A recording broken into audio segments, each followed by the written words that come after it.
ओम श्री परमात्मने नमः। श्रीमद् भगवद गीता अध्याय 15वां और 16वां। अर्जुन बोले, ब्रह्म अविनाशी, अमृत आदि का आधार अर्थात आश्रय आप हैं, तो फिर इस संसार का आधार कौन है भगवान?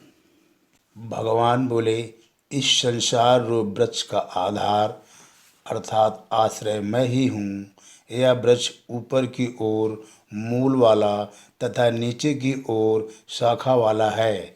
कल दिन तक भी स्थिर न रहने के कारण इसको अस्वस्थ कहते हैं। इसके आदि का अंत पता न होने से तथा प्रवाह रूप से नित्य रहने के कारण इसको अव्यय कहते हैं। वेदों में आए हुए सकाम अनुष्ठानों का वर्णन इसके पत्ते कहे गए हैं। ऐसे संसार वृक्ष को जो यथार्थ रूप से जानता है, वही वास्तव में तत्व को जानने वाला है। भगवान अवयवों सहित इसका वर्णन करते हुए कहते हैं कि इस संसार वृक्ष की सत, रज और तम इन तीनों गुणों के द्वारा बढ़ी हुई शाखाएं नीचे, मध्य और ऊपर के सभी लोकों में फैली हैं। शब्द, स्पर्श, रूप, रस और गंध, ये 5 विषय इस वृक्ष की शाखाओं की कोपलें हैं। अर्थात इन विषयों का चिंतन करना ही नई नई कोपलों का निकलना है। परंतु इस वृक्ष की शाखाओं का मूल यह मनुष्य लोक ही है, क्योंकि इस मनुष्य लोक में किए हुए कर्मों का फल ही सभी लोकों में भोगा जाता है। इस संसार वृक्ष का जैसा सत्य और सुंदर सुखदायी रूप लोगों के देखने में आता है, वैसा रूप विचार करने पर मिलता नहीं। इसका न तो आदि है, न अंत है और न स्थिति ही है। अर्जुन बोले, तो फिर इससे संबंध तोड़ने के लिए मनुष्य को क्या करना चाहिए? इसका उत्तर देते हुए भगवान बोले, तादम्य, ममता और कामना रूपी शाखाओं के दृढ़ मूल वाले संसार वृक्ष को असंगता रूप शस्त्र के द्वारा काट कर उस परम पद परमात्मा की खोज करनी चाहिए।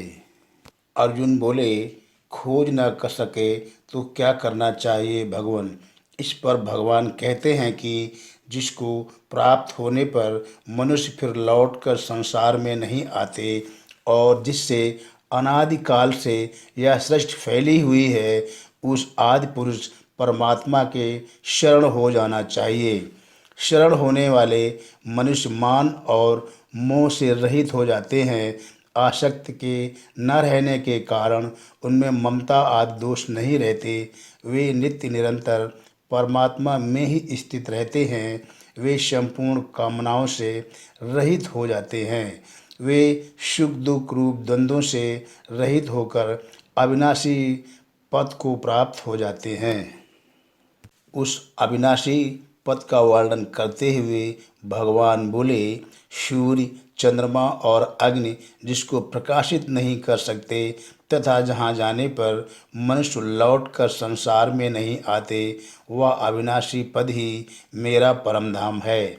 अर्जुन बोले, लौटकर संसार में क्यों नहीं आते भगवान?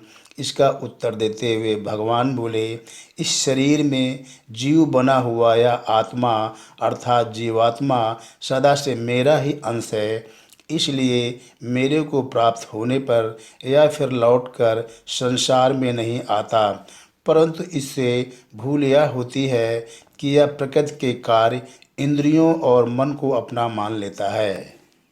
अर्जुन बोले, इंद्रियों आदि को अपना मानने से क्या होता है भगवान? अपना मानने से क्या हानि होती है? इस पर भगवान कहते हैं कि वायु जैसे गंध के स्थान से गंध को ग्रहण करके ले जाती है, ऐसे ही शरीर, इंद्रियों आदि का मालिक बना हुआ जीवात्मा भी जिस शरीर को छोड़ता है, वहाँ से मन सहित इंद्रियों को ग्रहण करके फिर जिस शरीर को प्राप्त होता है उसमें चला जाता है, अर्थात मरता जन्मता रहता है। अर्जुन बोले, वह वहाँ जाकर क्या करता है भगवान? भगवान बोले कि वह वहाँ जाकर जीवात्मा मन का आश्रय लेकर स्रोत, त्वचा, चक्षु, रसना और नासिका, इन पांचों इंद्रियों के द्वारा शब्द, स्पर्श, रूप, रस और गंध, इन पांचों विषयों का राग पूर्वक सेवन करता है। राग पूर्वक विषयों का सेवन करने से क्या होता है, इसका उत्तर देते हुए भगवान बोले कि गुणों से युक्त होकर जन्मते मरते और भोगों को भोगते समय भी यह जीवात्मा स्वरूप से निर्लिप्त ही रहता है। ऐसा राग पूर्वक विषयों का सेवन करने वाले मूढ़ मनुष्य नहीं जानते, तो फिर कौन जानता है? यह बतलाते हुए भगवान बोले, उसे ज्ञान रूपी नेत्र वाले विवेकी मनुष्य ही जानते हैं।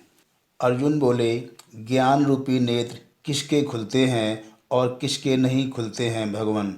भगवान बोले, जिन्होंने अपने अंतःकरण को शुद्ध कर लिया है, अर्थात नित्य प्राप्त को महत्व दिया है, ऐसे यत्नशील योगी लोग तो अपने आप में स्थित तत्व को जानते हैं, अर्थात उनके तो ज्ञान नेत्र खुलते हैं। पर जिन्होंने अपना अंतःकरण शुद्ध नहीं किया है, ऐसे अविवेकी मनुष्य यत्न करने पर भी इस तत्व को नहीं जानते, अर्थात उनके ज्ञान नेत्र नहीं खुलते हैं। अर्जुन बोले, वह अपने आप में स्थित तत्व क्या है भगवान? भगवान बोले, मैं ही हूँ, सूर्य में आया हुआ जो तेज संपूर्ण जगत को प्रकाशित करता है, और जो तेज चंद्रमा में है तथा जो तेज अग्नि में है, उसको तू मेरा ही तेज जान। तात्पर्य है कि सूर्य, चंद्रमा और अग्नि में मैं ही तेज रूप से स्थित होकर संपूर्ण संसार को प्रकाशित करता हूँ। मैं ही पृथ्वी में प्रवेश करके अपनी शक्ति से संपूर्ण प्राणियों को धारण करता हूँ, और मैं ही रस में चंद्रमा होकर संपूर्ण वनस्पतियों को पुष्ट करता हूँ।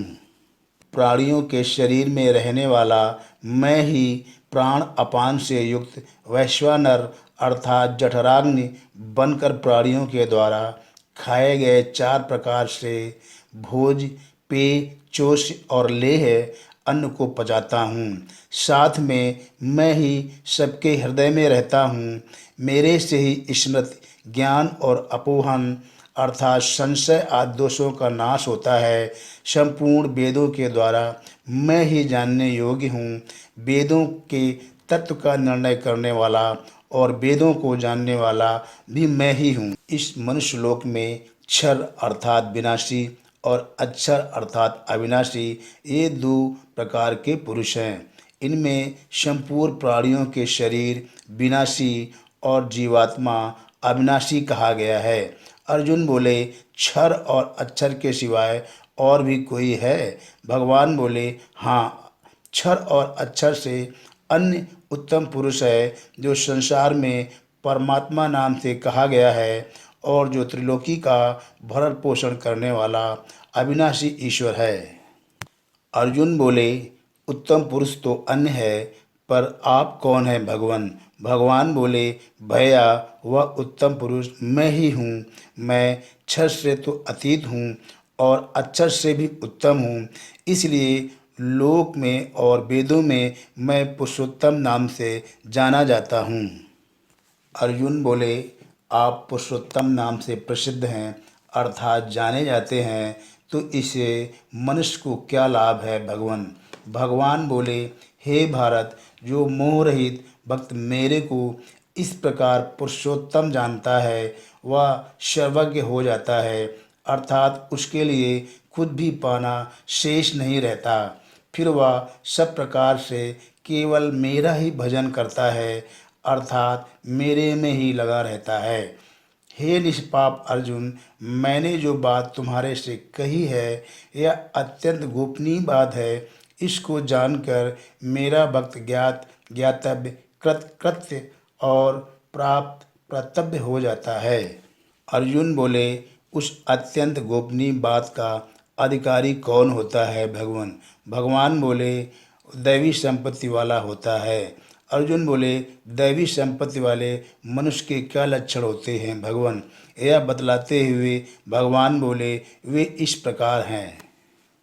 मेरे ही दृढ़ भरोसे अभय रहना, अंतःकरण में मेरे को प्राप्त करने का एक दृढ़ निश्चय होना, मेरे को तत्व से जानने के लिए हर एक परिस्थिति में सम रहना, सात्विक दान देना, इंद्रियों को वश में करना, अपने कर्तव्य का पालन करना, शास्त्रों के सिद्धांतों को अपने जीवन में उतारना, अपने कर्तव्य का पालन करते समय जो कष्ट आए उसको प्रसन्नतापूर्वक सहना, तन मन वाणी की सरलता, तन मन वाणी से किसी भी प्राणी को किंचित मात्र भी कष्ट न पहुंचाना।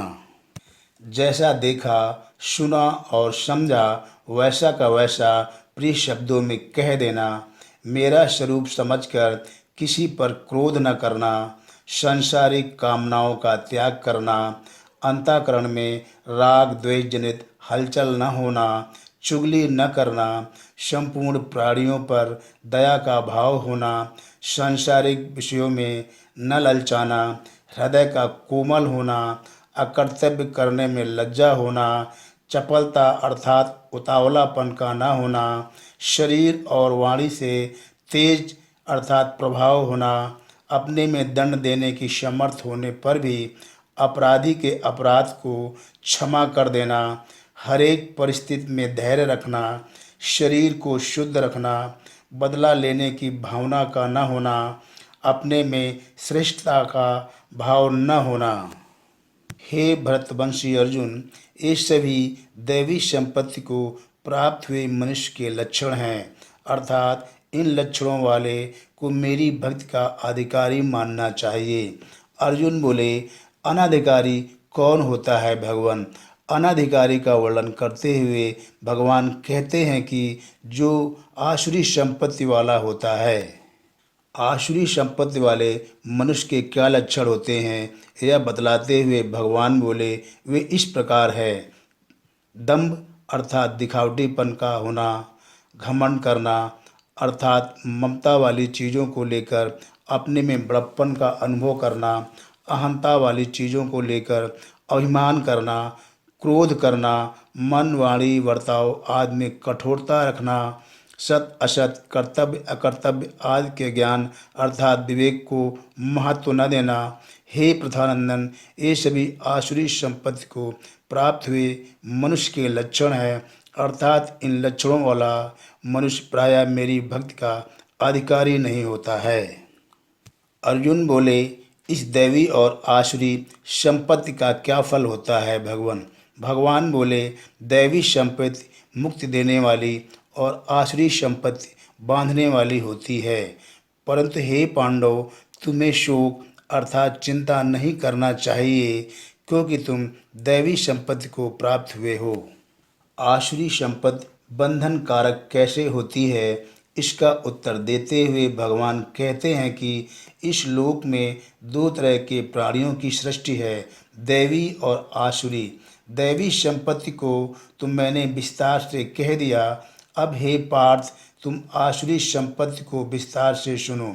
आसुरी संपत्ति वाले मनुष्य किस में प्रवृत्त होना चाहिए और किससे निवृत्त होना चाहिए, इसको नहीं जानते, तथा उनमें न तो शौचाचार अर्थात वायु शुद्धि होता है और न सदाचार अर्थात श्रेष्ठ आचरण ही होता है और न सत्य पालन ही होता है।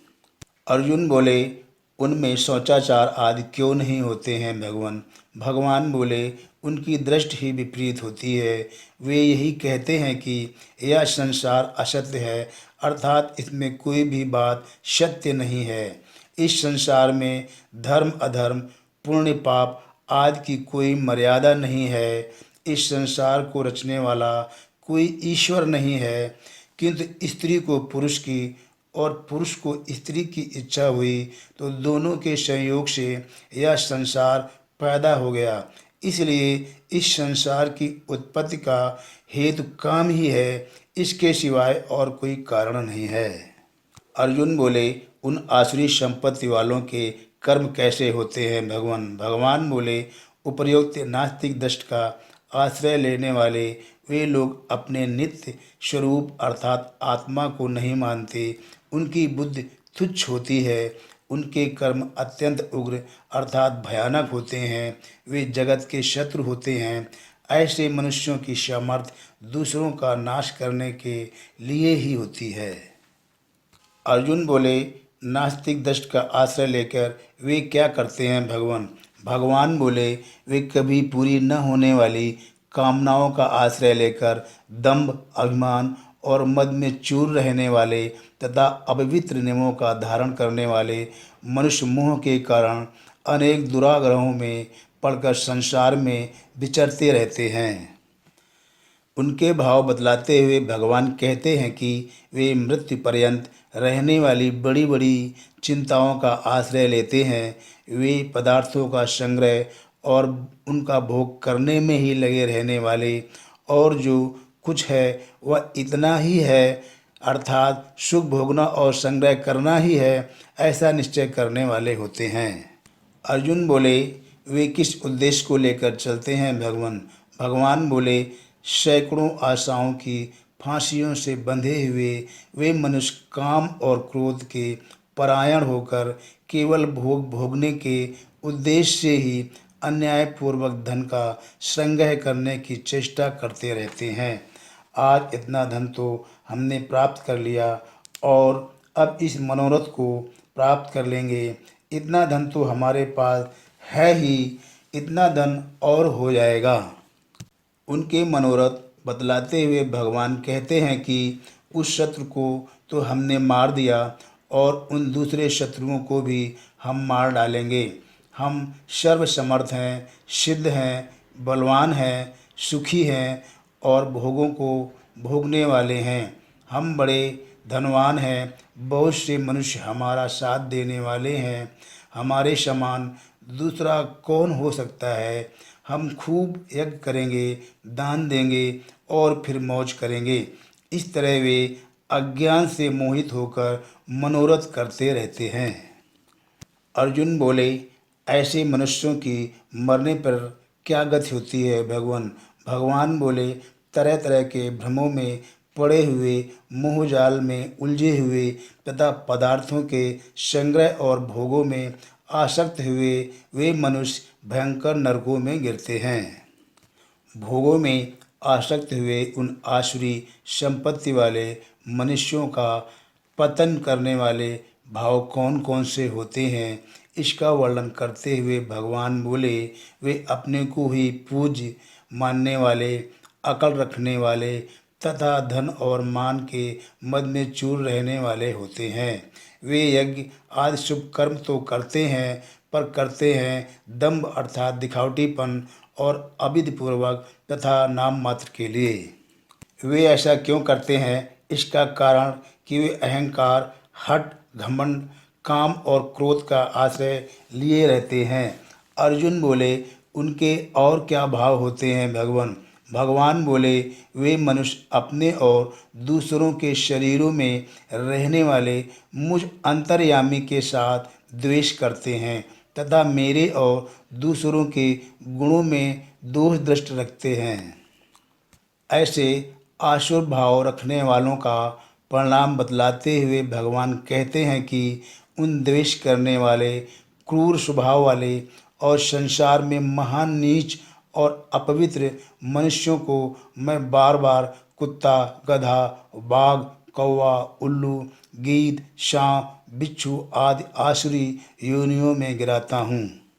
अर्जुन बोले, फिर क्या होता है भगवान? भगवान बोले, हे कुंती नंदन, वे मूढ़ मनुष्य मुझे प्राप्त न करके जन्म जन्मांतर में आसुरी योनियों को प्राप्त होते हैं और फिर उससे भी अधिक अधम गति में अर्थात भयंकर नरकों में चले जाते हैं।